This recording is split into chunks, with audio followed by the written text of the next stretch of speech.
النهاردة هنعرف سر من أسرار الجرامر، أو هنفهم حاجة ناس كتير مش قادرة تفهمها بسهولة. هل أذاكر الأزمنة كلها؟ طب أنا عندي كام زمن في اللغة الإنجليزية؟ طيب إيه الأهم فيها؟ ولا أنا لازم أذاكرها كلها؟ كل الأسئلة دي هنعرفها النهاردة. أول سؤال هنجاوب عليه النهاردة، هو احنا عندنا كام زمن في اللغة الإنجليزية؟ عندنا 12 زمن. السؤال التاني، هو أنا لازم أذاكرهم كلهم علشان أتكلم إنجليش صح؟ الإجابة لأ. انت مفروض عشان تتكلم انجليش كويس تكون بتعرف الازمنة دي 7 بس. وزي ما احنا شايفين احنا قدامنا 6 اللي هما ال present simple, present continuous, present perfect, past simple, past continuous, past perfect. فين الزمن السابع؟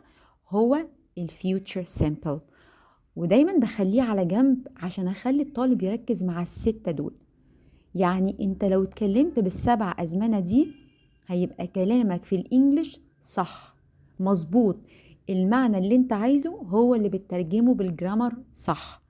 طيب بقية الأزمنة لما تبقى شاطر قوي في ال7 دول روح زودهم وذاكرهم، هيبقوا سهلين جدا بالنسبة لك، هيعملوا حاجة بنسميها polishing your language، وهخليك تتكلم انجليش من غير اي mistakes. بس ذاكر وتابعني بالترتيب.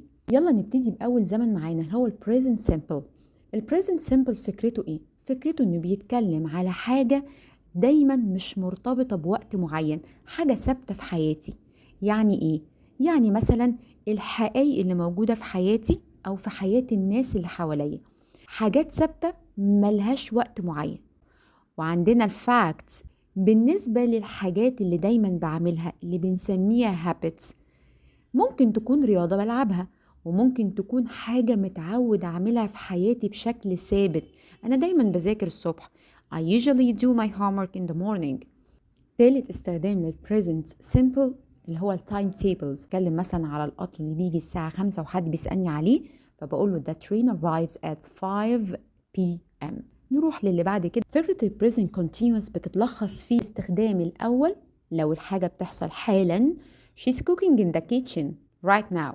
دلوقتي بتطبخ في المطبخ. أو يكون الاستخدام التاني هو مش حاجة بتحصل حالا بس في اليومين أو الفترة اللي احنا فيها دي.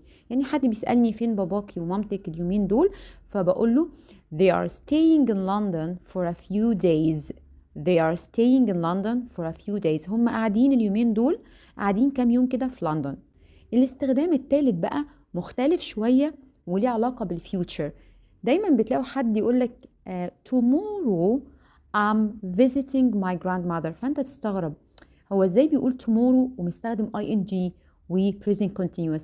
دي حالة من حالات استخدام ال present continuous، اني استخدم ال ing او الفورم بتاع ال continuous عشان اعبر ان الحاجة اللي هتحصل بكرة دي انا مخطط لها ومرتب لها. دي بنسميها future plans، والfuture plans نستخدم فيها present continuous. I'm going hiking tomorrow. دلوقتي ندخل على آخر زمن معانا في ال present وهو ال present perfect. خليني أقول لكم إن ال present perfect من أهميته إن أنت لو ما بتستخدمهوش في كلامك فأنت بتتكلم إنجليش غلط، ده من الآخر. وبما إن ال present perfect من أهم الأزمنة وتأثيرها قوي على لغتك فطبيعي ليها استخدامات كتير. خلينا ألخصهولك في حاجتين. أول استخدام لل present perfect في الجرامر إنك تتكلم على خبرتك في الحاجات اللي في حياتك من يوم ما اتولدت لغاية النهاردة. يعني كده باللغة العامية لما تقول لحد عمرك أكلت سوشي، عمرك سافرت برا، عمرك ركبت جمل، كلمة عمرك دي بقى في اللغة الإنجليزية معناها present perfect. وفي المقابل بقى لما أنا برد بتكلم بنفس الطريقة. فلو حد سألني وقال لي have you ever traveled abroad؟ have you ever traveled abroad؟ أنا هجاوب عليه وأقول له yes I have traveled abroad many times. أو أقول له no I have never traveled abroad. نيجي للاستخدام التاني لل present perfect، إني أكون بتكلم على unfinished time. unfinished time يعني لو إحنا قلنا إن yesterday هو ال finished time، يعني وقت خلص. يبقى ال unfinished time هو الوقت اللي أنا عايش فيه وموجود فيه ولسه ما خلصش، اللي هو مثلا زي today أو this month أو this year. يعني مثلا ممكن أقول I have eaten too much today. أكلت كتير قوي النهاردة. وعشان النهاردة مش past فأنا استخدمت ال present perfect لأنه unfinished time. وممكن أقول I have been too busy this month. الشهر ده أنا كنت مشغول قوي، بس الشهر ده لسه ما خلصش، ما اقدرش أعمله past simple، عشان كده استخدمت ال present perfect. نيجي بقى لأهم جزء واللي كنت قلت لكم عليه إن هو ده اللي هيخلينا نطبق استخدام الأزمنة بشكل عملي، مش زي ما كنا بنذاكر أيام المدرسة. بستخدم ال3 أزمنة دول في موقف واحد بس. أول حاجة هتكلم عن حاجة عادية جدا في حياتي بشكل ثابت، اللي هي I love chocolate. عايز أعمل حاجة مرتبطة بيها بالpresent continuous، سهلة.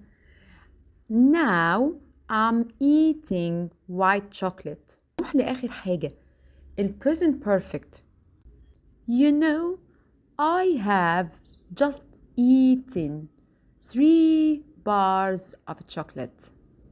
هو ده اللي بيخليك شاطر في الأزمنة. بقى الناس اللي كانت بتسأل عايزين شكل الفيرب، ادي الموضوع ببساطة.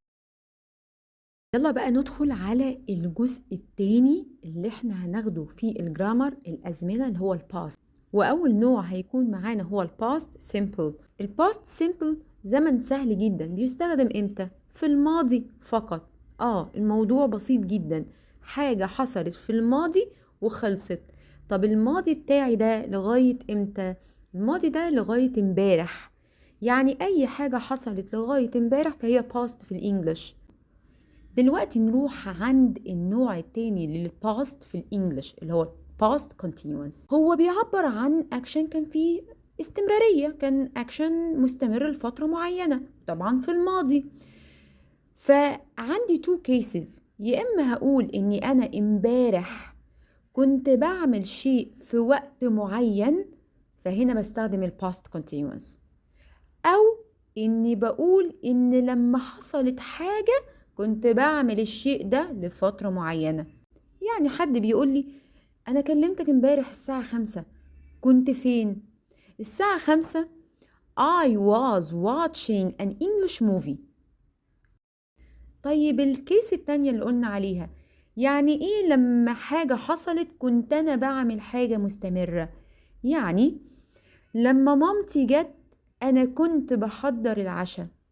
When my mom came I was preparing dinner. خلينا نروح عند النوع الثالث، آخر نوع معانا في الباست، وهو الباست perfect. نبتدي نركز في الحتة اللي جاية دي قوي. الباست perfect هتستخدمه في two cases. هما ايه؟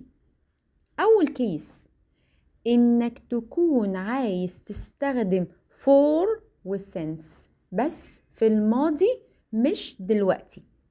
لسه مش فاهم قوي؟ سيبني بس اكملك وهرجع اشرح لك الحتة دي بالتفصيل. والكيس التانية ان يكون في حدثين حصلوا في الماضي، واحد قبل التاني، بس كده. نشرح بقى كل واحدة لوحدها كده وبتركيز عالي. اول حاجة خلينا ناخد فور وسنس. انا عايزة اقول اني لما كنت في انجلترا ذاكرت انجلش او خدت كورس انجلش لمدة شهرين، for 2 months. نروح عند الكيس التانية.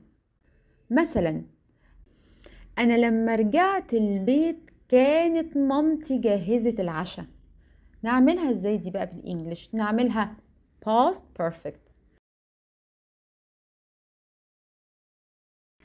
هنا بقى وصلنا إن احنا خلصنا 6 من أهم 7 أزمنة في اللغة الإنجليزية. فناخد دلوقتي آخر نوع اللي هو الفيوتشر سيمبل، عشان أكون عارف إزاي أتكلم على المستقبل. الفيوتشر سيمبل I will go, I will visit, I will work, I will finish. بس خلصنا future simple. هو الفيوتشر سيمبل will والverb في المصدر من غير ما تغير فيه أي حاجة. دلوقتي جه وقت التطبيق. اللي انا كنت قلت لكم ان ركزوا جدا لان اخر الفيديو اهم نقطة في الفيديو. بقى اللي كانت مركزة معايا وسامعة الفيديو بتذاكر واحدة واحدة، يلا بينا. I love chocolate. I'm eating white chocolate now. I've just finished 2 bars of chocolate. Yesterday, my mom brought me a box of chocolate. I was watching a movie when she came. However, when my sister arrived, I had eaten all the chocolate. So, I will buy a box of dark chocolate for my sister. أنا عملت دلوقتي إيه؟ اتكلمت على situation صغير، موقف قاعدة برغي عليه، بس استخدمت ال7 أزمنة أساسية في الإنجليش. ما تنسوش تشتركوا في القناة للناس اللي عايزة تتكلم إنجليش بسرعة وبطريقة مختلفة.